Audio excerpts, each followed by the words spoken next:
আগামী রমজান মাসে দিনের বেলা যারা লাল কাপড় টানায়া বিরিয়ানি দিনের বেলা বিক্রি করবে, তা আপনারা এরকম একটা কথার কথা, একটা হলো আপনাদের শক্তি নাই, সামর্থ্য নাই, একটা হলো শক্তি আছে, আপনারা চাইলে বাধা দিতে পারেন, এরপরেও বাধা দেন না, তো লিখে রাখেন মরার আগে আল্লাহ আপনাকে কোনো কোনো গজবে ফালাবে। হ্যাঁ, রমজান মাসে বিরিয়ানি বেছে না অনেকে, লাল কাপড় বিক্রি ইয়া করে। এই জন্য আমাদের সমাজের একটা অবস্থা হলো, আমরা সৎ কাজের আদেশ অনেক বেশি করি, স্বার্থের কারণে অসৎ কাজের নিষেধ করি না। কিসের কারণে? স্বার্থ কাকে বলে?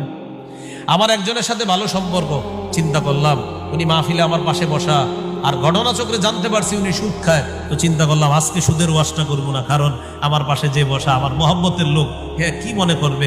স্বার্থের আঘাতটা কার? আমার মহব্বতের লোক। আমি যদি সুদের ওয়াজটা করি তাহলে উনি তো আমার সামনের দিকে আমার প্রতি খেল টেল রাখবে না। তো এই জন্য আপনার এই স্বার্থের যে একটা